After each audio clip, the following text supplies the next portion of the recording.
surprises. And I have you in frame. That's good. Sometimes I don't when you start talking. Really? Yeah. Okay, well, welcome to HMODS, where we might actually accomplish something today. Oh, yeah! You gotta get sweaty! You gotta get sweaty in here! It's time to get sweaty! EKSA introduces their new AirJoy Pro headphones. Weighing in at only 160 grams, the AirJoy Pro offers enthusiast-grade 7.1 digital surround sound while providing maximum comfort at a fraction of the cost of a major brand name series. For more information, visit eksa.net. All right, as you can see, I have done things. Where we left off last time, I was mounting this, and as you can see, it's mounted. And well, actually, it was this one. And in the meantime, I did the other one, and let me just say, it stinks. You can't smell it, but it smells like a salon, like freshly, like bleached hair. It smells in here. It really smells badly. That's why I have the fan going. It still smells, and this was last night that I did this. It might have something to do with the fact that I still have this sitting here. This is what I used to mix it. And the cool thing about this is now that it's hard, it is really hard. It's pretty cool. Giggity. The steel door by itself wasn't heavy, but it's not light. It's not heavy, but it is a noticeable difference. This thing probably weighs about 6 pounds now. And this one's a little heavier because as you see, there's more material. So, but we did, okay, here's one thing though that we did discuss yesterday, and that kind of presented a tragic idea. These, I had two of these.Ese were supposed to be the feet, like little runners underneath the case. But it was hypothesized that it would be a bad idea because seeing as how the bottom side would sort of cut into it like that, you can't use the regular feet. So new feet were supposed to be the idea. And by the way, this is working really, really well. I got about a 1/4 inch space right there. So the idea was that we would use these to make new feet. Here's the problem though. It's a circular bar stock, so we would need to use a lot of J&B weld, but also this is not level. None of this is level. It's just this part here, which would mean we'd have to like use a lot. And then if like by some random fart in the wind, this thing moved, the whole thing collapses, and that's bad. Yeah, and also the screen goes here, so it's just one of those things. So we had to throw out the idea, which means we have tons of bar stock just laying around. Danielle came up with a really, really good idea because we were looking for like rubber feet. Rubber feet are just, it's what you want for a computer. It doesn't slide easily, and it also takes the weight. And considering how much heavier this is going to be, we need something like that. But you also want something that's not going to raise the center of gravity too high, because now the center of gravity is much higher. So we came up with these, and they didn't have the ones that I want, but these will work. And Danielle came up with a really, really good idea of using the J&B weld to fill in these little things, because you have to, it's for like chair legs. So she came up with the idea of filling it with J&B weld, but also mixing paint with the J&B weld, which is just a fucking awesome idea.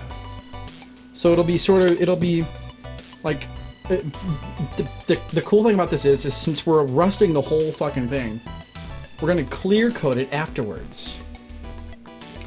And so it's just gonna look so cool. And so this will actually sort of match that. It'll be colored, but it'll also have some shine to it. So that was a really, really kick-ass idea. So we might get to that today.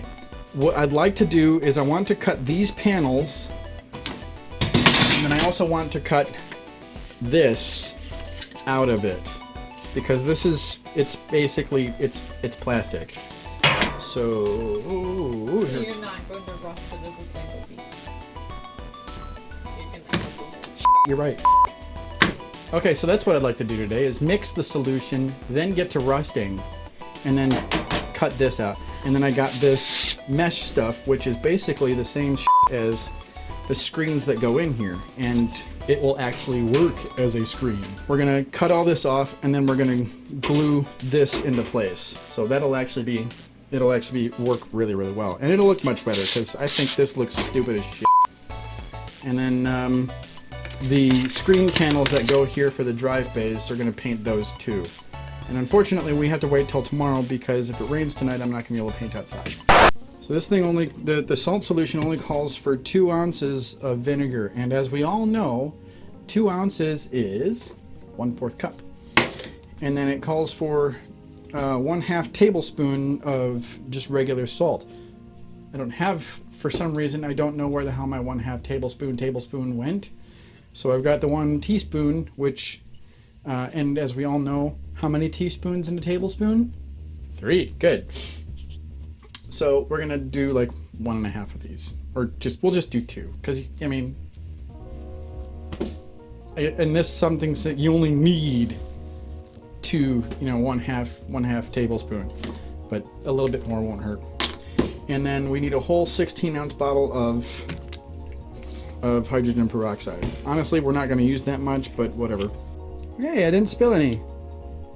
All right, and then a little bit of salt.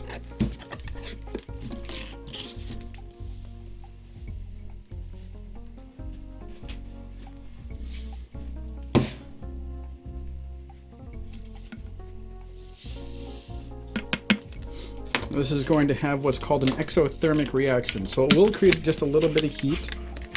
Not a huge deal. Anyway, so we just mix that up. We close the valve. It's going to start to expand. So I've got this this all-purpose cleaning vinegar, because was this yours? Did you bring this here? Okay. Well, anyway, so we've got this cleaning vinegar solution, which actually will help sort of pre-rust everything. So we're just gonna spray everything down to get clean, so that once we spray the salt solution on it, it'll be nice and good to go. Yeah, after all the paint removal and stuff, it's super dirty. I'm a little bit despondent of doing this with any of the other parts, because I do like the effect that leaving the paint remover on there. So I'm not gonna do like a super into it cleaning job on any of this. Top panel is gonna look really, really good, really nice, and with a deep patina. I like that word, patina. Bent the power supply bracket. It's not a big deal. It actually, I mean, it's bent, but it like everything else, every single imperfection in this build is just gonna add to the quality. So I really don't care. Like, I've bent a couple other places in here just using the grinder. It's like the thing spins, so it just bends things upward, and any imperfection in this is just going to make it look even better. The polycarbonate that I was going to use in the first place. So we'll stand this up and spray. Here we go. Let's see how fast this takes effect.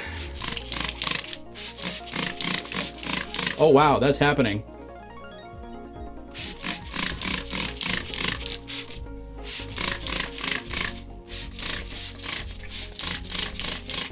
Wow, look at that. Notice how I'm doing this like this, because I want it to, wow, look at it.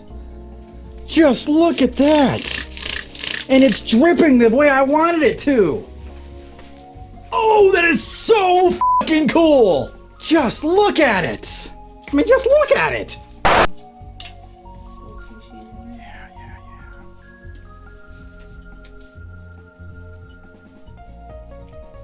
I had a really good idea. So basically what we just did is we made sure that this mesh, which we bought, wouldn't, like, we want the HMODS grills to show through the mesh, and as it happens, it's not as readily visible through this as it is through the mesh that we bought. So I'm glad we got this. So now we cut. Cutting, cutting, cutting, cutting. It's Monty Python. I wanted to be a lumberjack, leaping from tree to tree.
So it's okay, so we've got that done.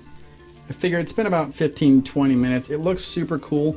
It's wet though, and I didn't actually foresee that. So, but so I'm gonna try and flip them, and the issue being this one's not a big deal. I can just go like this. This one is. I can find something to stand it on, or like lean it on or something that's not going to look like it's dripping too much. So then we're gonna flip all this stuff around and we're gonna spray again. This just looks super cool, and it's like it dripped a lot, and I'm happy about that. It's still wet, so I'm getting rust on my hands, so I need to be careful. That went through the gluing, like it went through the gaps in the glue in the JB weld. That's kind of cool. So I think this is gonna look a little bit better than the other ones, simply because I pre-treated it. But oh well. There we go.